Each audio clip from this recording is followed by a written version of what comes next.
Breaking news है। इंदौर के राजा रघुवंशी हत्याकांड में शिलांग की जिला सत्र अदालत ने सोनम रघुवंशी और राज कुशवाहा को 2 दिन की पुलिस हिरासत में भेज दिया है और दूसरे 3 आरोपियों आकाश, विशाल और आनंद को 14 दिन की न्यायिक हिरासत में भेजा गया है। वहीं राजा रघुवंशी के भाई ने कहा कि सोनम ने अगर 8 दिन के रिमांड में नहीं बताया कि उसने राजा को क्यों मारा तो वो अगले 2 दिन में क्यों बताएगी। इसलिए मेरी मांग है कि सोनम का नार्को टेस्ट किया जाए। राजा के भाई सचिन रघुवंशी ने कहा कि इस केस में कुछ और लोग भी शामिल हो सकते हैं।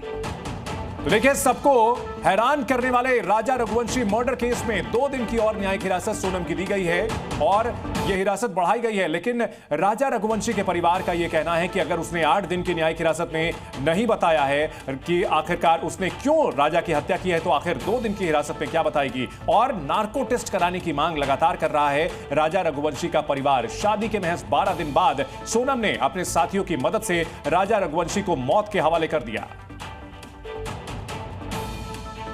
8 दिन के रिमांड में उसने तो बताया नहीं कि मैंने मारा क्यों है, तो 2 दिन के रिमांड में क्या बताएगी वो।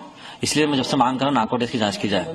तो नार्को टेस्ट की जांच से मेरे को पता है इसके पीछे कोई ना कोई तो छुपा हुआ है जिसको बचा रही हो, तो वो जांच मैं शुरू से मांग कर रहा हूँ मेरे को मिल जाए। मेरा सरकार से मेरी एक ही अपील है कि आप उसका एक बार नार्को टेस्ट जांच की जाए। जिस तरह से उसने ये अभी तक बताया नहीं क्या कि मारा क्यों, मारा ये तो बता दिया, कारण इसके पीछे मारने का मेरे को ये समझना है। इतना बड़ा गुमराह करके इतनी चीजों को समझाना उलझाना, इसे सारी जबरदस्ती काय के लिए करी है। यदि नार्को टेस्ट की जांच होगी तो शादी क्यों करी है, किसने उसको जबरदस्ती करवाई थी, ये सब मालूम पड़ेगा अपने को। तो उनका हक बनता, उनको जेल होना चाहिए जिनने इसका पैसा दिया था शादी करने के लिए। कोई लड़की बालिग थी, पैसा इतना क्यों दिया खवालों ने, किसने दिया उसको इतना पैसा शादी करने के लिए, उसे मर्डर कर दिया।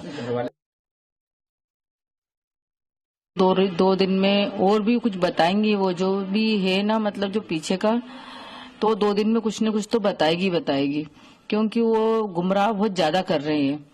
क्यों उनको जो सच्चाई मालूम वो सारी बताना चाहिए। क्यों मारा राजा को, ये जब तक नहीं बोलेगी ना, जब तक तो उसको रिमांड पे रखना ही पड़ेगा। क्योंकि वो बोल देगी तो अपन सामने क्लियर हो जाएगा ना कि राजा का कारण क्या था, राजा को क्यों मारा। और अब एक नजर डालते हैं राजधानी दिल्ली की 5 बड़ी खबरों पर।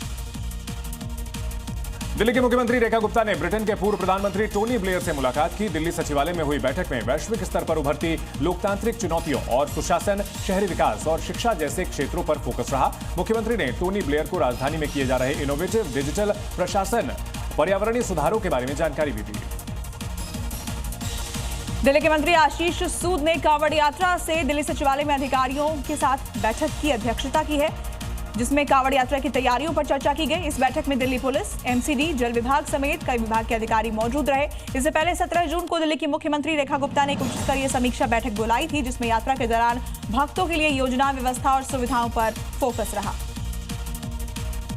दिल्ली में अवैध रूप से रह रहे बांग्लादेशियों के खिलाफ लगातार कार्रवाई की जा रही है। अब तक सैकड़ों अवैध बांग्लादेशियों को हिरासत में लेकर वापस भेजा जा चुका है। गुरुवार को दिल्ली की वसंत कुंज साउथ पुलिस ने अवैध रूप से रह रहे 17 बांग्लादेशी नागरिकों की पहचान की और उन्हें हिरासत में लिया। सभी जंगल के रास्ते और एक्सप्रेस ट्रेनों का इस्तेमाल करके भारत में दाखिल हुए थे। दिल्ली में चल रही बुलडोजर कार्रवाई को लेकर अब सवाल खड़े किए जा रहे हैं। नेता विपक्ष आतिशी ने ट्वीट कर बीजेपी सरकार पर सीधा हमला बोला। उन्होंने कहा कि राजधानी के हर कोने में झुग्गियां उजाड़ी जा रही हैं, गरीबों के आशियाने एक झटके में मिटा दिए गए हैं। आतिशी ने बीजेपी सरकार की कार्रवाई को तानाशाही बताया है। दिल्ली पुलिस ने बुराड़ी थाने में वांटेड कुख्यात अपराधी राजीव उर्फ कल्लू को गिरफ्तार किया है। आरोपी को अदालत ने 2013 में अपराधी घोषित किया था और तब से वो फरार था। उसने पहचान और पता बदलकर खुद को छिपाया हुआ था। पूछताछ में हत्या की वजह प्रेम प्रसंग बताई गई है। आरोपी पर सुनील कुमार की हत्या का आरोप है।